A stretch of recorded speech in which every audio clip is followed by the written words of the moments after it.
Ok, muy buenas noches. Nosotros somos el grupo número 3 y vamos a hablarles sobre las externalidades y los bienes públicos. Los integrantes de este grupo son Castro Vera, Chica González, Ricardo Contreras, Jaramillo Castillo, Las Jiménez, Nieves García, Ramírez Veiga, Belis Alvarado. Bueno, las externalidades. En sí, en contexto, ¿qué son las externalidades? Muchas de las personas conocemos lo que son externalidades, pero no lo conocemos bajo ese concepto. En sí, las externalidades son acciones que afectan a terceros, ya sea de manera directa o indirectamente, para bien o para mal. Eso es lo que conocemos simplemente. Es un concepto que más bien no lo habíamos definido, pero sí ya lo sabíamos. Entonces, las externalidades es la acción de un productor o de un consumidor que afecta a otros, pero no se tiene en cuenta el precio de mercado cuando hay externalidades. El precio de bienes no tiene por qué reflejar su valor. Bueno, tenemos que las externalidades se clasifican en positivas y negativas. Pero, ¿qué son externalidades positivas y qué son externalidades negativas? Bueno, las externalidades positivas son acciones que producen un beneficio a una tercera persona o a la sociedad en general. Las externalidades negativas, por otro lado, son acciones que producen efectos negativos a la sociedad o a terceros. ¿Cómo podemos verlos desde otro punto? Bueno, las externalidades positivas, pongamos, por ejemplo, una empresa, la empresa Gadere S.A. La empresa Gadere S.A. se dedica a lo que es la combustión de residuos tóxicos. Entonces, suponiendo el ejemplo que yo soy el gerente de esa compañía, yo hago lo que es la combustión, la incineración de residuos tóxicos. Entonces, si bien sabemos la combustión, la incineración de cualquier objeto, ¿qué es lo que hace? Lo que provoca la emisión de gases tóxicos en el ambiente, ¿verdad? Entonces, si provoca gases tóxicos en el ambiente, gases tóxicos que producen el efecto invernadero, entonces, ¿qué es lo que le produce a la sociedad? Malestares, les produce enfermedades, entre otras cosas, ¿verdad? Entonces, esa actividad, esa acción que yo realizo, esa acción que realiza en sí la empresa, y yo como su gerente que la estoy manejando, provoca un efecto negativo a la sociedad. Entonces, aquí tenemos lo que es una externalidad negativa.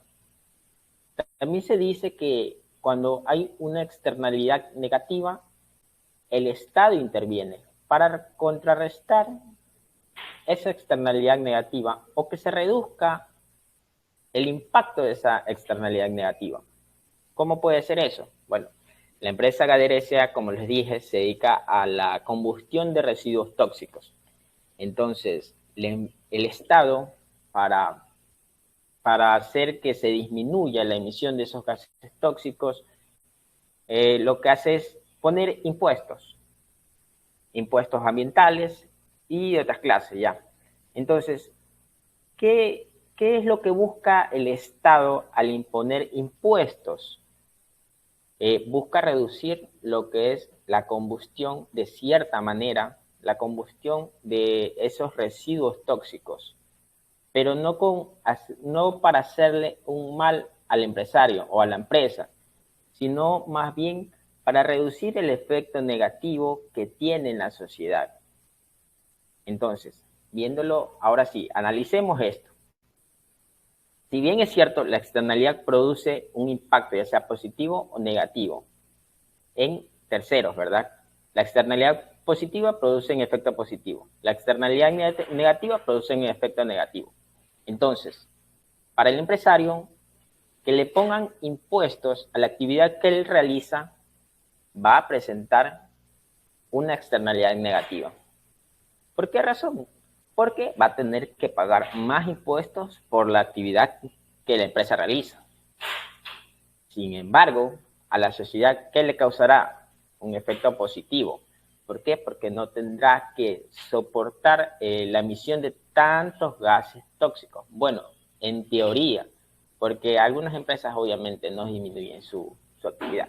Pero bueno, en teoría eso es lo que busca el Estado, disminuir. Y suponiendo que se disminuya la combustión y se disminuya la emisión de gases tóxicos en el ambiente, produce lo que es un efecto positivo, una externalidad positiva. ¿Por qué? Porque de cierta manera disminuye lo que son los efectos de los gases, la emisión de gases invernaderos. Eso es una partecita como para ponerle de ejemplo. Bueno, tenemos aquí más ejemplos de las externalidades positivas. Tenemos lo que son los avances tecnológicos. Si bien es cierto, si no se hubiese producido, si no se hubiese inventado la tecnología, si no se hubiese descubierto la tecnología, imagínense cómo estuviéramos ahorita. Por motivo de la pandemia, cómo recibiríamos clases. Entonces, eso ha afectado de manera positiva a la sociedad. ¿Qué más? La paz mundial. La paz mundial, si bien es cierto, no les da dinero a las personas, no les da un beneficio monetario, pero evita que se consigan más guerras, por lo que también genera un impacto positivo en la sociedad. Las externalidades negativas, como vemos en la imagen, puede ser la combustión, el derrame de petróleo. Bueno, el derrame de petróleo es un caso que se vio en el Ecuador en años anteriores. La empresa, voy a contarles, la empresa Chevron, por los años 90 o 2000, causó muchas enfermedades por el derrame de petróleo. Bueno, y hasta en la actualidad, no sé si aún siga, pero bueno. El caso de Chevron se puede decir que eso fue un caso muy difícil de analizar. ¿Por qué razón? Porque la empresa como tal se dedicaba a lo que es el tratamiento del petróleo. Entonces, como bien es si bien es cierto, toda actividad de producción genera residuos. Entonces, los residuos que ellos iban generando los iban tirando al mar. Entonces, ¿qué producía? Producía enfermedades. En algunas personas les produjo cáncer. Entonces, si bien es cierto, eso es una externalidad negativa que se vio, fue comprobado. Sin embargo, Ecuador intentó, puso en juicio ese caso, puso en juicio. Sin embargo, el director de las Naciones Unidas, bueno, en sí, el buffet de abogados de la empresa Chevron fue más fuerte que el del Ecuador y logró ganar el caso. Miren, habiéndose demostrado que se habían producido enfermedades en el Ecuador debido a que la empresa Chevron derramaba petróleo en los ríos y que causaba enfermedades como el cáncer. Sin embargo, el Ecuador no estuvo apto para la empresa Chevron y nos ganaron el caso, demostrándose que producía cáncer. Imagínense. Bueno, en sí no tenía por qué contarles ese caso, pero la cosa es que eso produjo un efecto negativo en las personas, produjo enfermedades, entre otras cosas a las personas. Entonces afectó de manera negativa a la sociedad. Por lo tanto, fue una externalidad negativa. Ya empezó. Buenas tardes, economista. Buenas tardes, compañeros. Mi nombre es Ricardo Contreras Jennifer. Mi tema a tratar son los bienes públicos. Los bienes públicos se clasifican en dos grupos. El primero es bien público y el segundo bien privado. Entonces, los bienes públicos son todos aquellos que por su naturaleza y destinos no son susceptibles propiedad privada. Su apropiación no puede concedirse. Abarca todos aquellos afectados al funcionamiento de servicios públicos. La expresión de dominio público se refiere a bienes de Estado o de alguna otra administración pública. Es decir, que estos bienes públicos están se podría decir, al alcance, a disponibilidad de cualquier persona natural o jurídica. Ya, por otro lado, los bienes privados son todo lo contrario a bienes públicos. Se rige por normas de derecho común privado, salvo disposiciones especiales. Los bienes de dominio privado pueden enajenarse de conformidad con las leyes que los conciernen. La expresión de propiedad privada se refiere normalmente a todos los bienes de los que pueden ser titulares las particularidades individual o colectivamente. Aquí a la derecha tenemos unos ejemplos de lo que son los bienes públicos y los bienes privados. Tenemos como bienes públicos, tenemos las playas, los parques, también tenemos las áreas verdes. Como bienes privados tenemos los edificios, ciertos edificios son bienes privados, los terrenos. A continuación vamos a conocer qué son los bienes públicos. Un bien público es aquel cuyo consumo es indivisible y que puede ser compartido por todos los miembros de una comunidad sin exclusión. Usualmente su gestión está a cargo del Estado. Es decir, que los bienes públicos le pertenecen al Estado, aunque a veces sintamos que nos pertenece a nosotros, o sea, es decir, que el Estado, o sea, normalmente son del Estado, pero nosotros somos los que le damos uso a estos bienes públicos, por lo que es nuestra responsabilidad cuidarlos. Podemos tomar como ejemplo los botes de reciclaje. Cualquier persona puede abonar ahí basura, o sea, es un bien público. Asimismo, los parques, cualquiera puede jugar en ellos, las calles, los alumbrados públicos, cualquiera puede pasar por ahí. Es imposible que el alumbrado público no puede alumbrar a una persona, es imposible. Entonces, esos son los bienes públicos. Los bienes públicos se clasifican en dos, bien excluyente y bien no rival en el consumo. El bien excluyente dice, si el oferente de ese bien puede impedir que sea consumido por las personas que no lo pagan. Es decir, si Camila compra una blusa y paga el precio por ella, no puede venir Janet a ponerse la blusa, ya que a ella es que le pertenece por el motivo de que ella pagó el precio por esa blusa.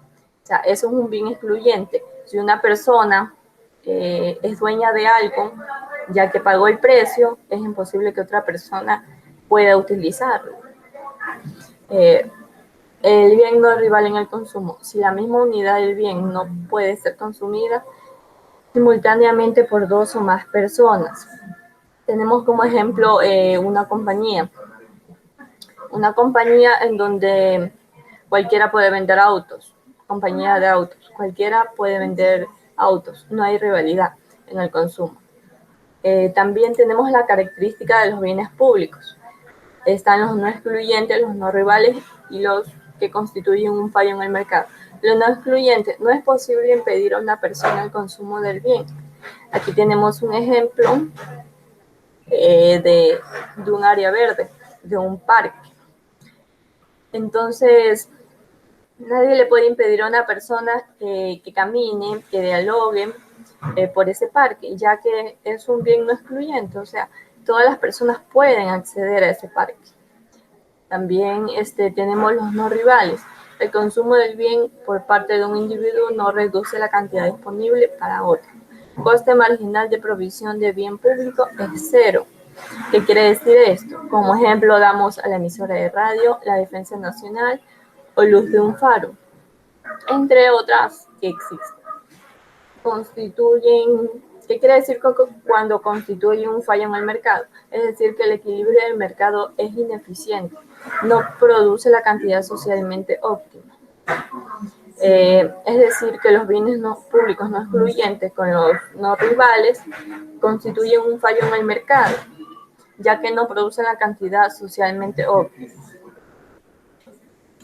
También tenemos la clasificación de los bienes públicos, en los que encontramos bienes puros y bienes impuros.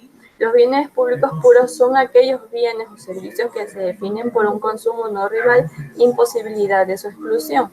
Aquí tenemos una imagen de un policía de la Defensa Nacional. Eso es un bien público puro, ya que, como había mencionado antes, nos sirve, él está brindando su servicio a cualquier persona. Entonces, se convierte en un bien puro. Los bienes impuros se caracterizan por un consumo solo parcialmente rival. Aquí también tenemos los bienes impuros, en donde vemos un salón de clases y unos estudiantes. ¿Por qué decimos que este salón de clases con los estudiantes es un bien impuro? Porque cada quien toma la clase a su manera, ¿entienden? Cada quien tiene la obligación de seguir su camino, cada quien toma las decisiones, de acuerdo, claramente, claro está, de acuerdo a lo que tiene que ver en el salón de clase. O sea, por eso se convierte en un bien impuro, porque hay un consumo parcialmente rival. También tenemos otros bienes. Tenemos recursos comunes. Son bienes no excluyentes, pero rivales en el consumo, como el agua limpia de un río. También tenemos más ejemplos, como la televisión por cable, pescas en el mar, medio ambiente, carreteras sin peaje congestionadas. Bienes artificialmente escasos. Son excluibles, pero no rivales en el consumo, como las películas de pago en la televisión por cable, carreteras de peaje no congestionadas. Bienes privados son excluibles y rivales en el consumo. Ya habíamos mencionado antes lo que eran los bienes privados, y son exactamente eso, son excluibles y rivales en el consumo.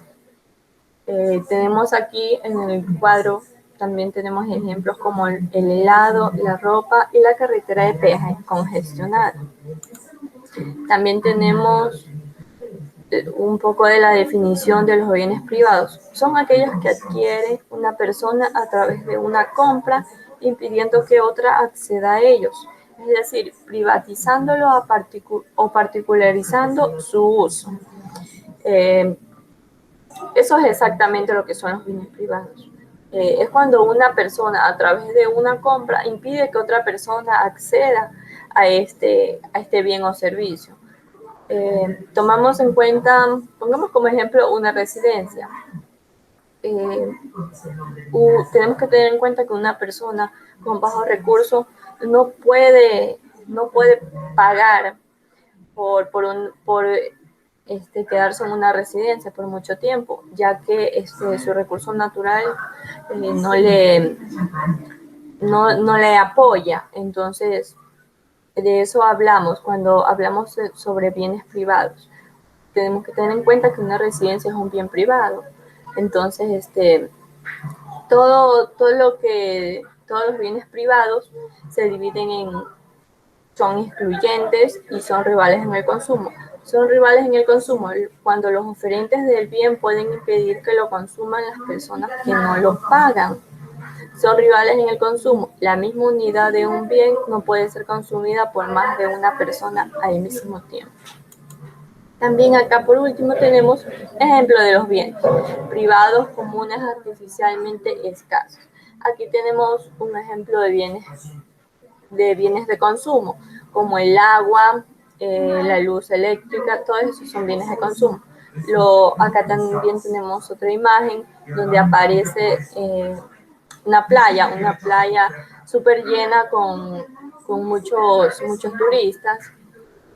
Eso es un bien de consumo donde no hay rivalidad, ya que todos podemos acceder a una playa y poder disfrutar del mar. Ya también hay bienes artificialmente escasos. Aquí en la imagen aparece un extintor apagando una llama. Aquí también tenemos lo que son los bienes artificialmente escasos. Tenemos una tele y un control. Bueno, muchas gracias.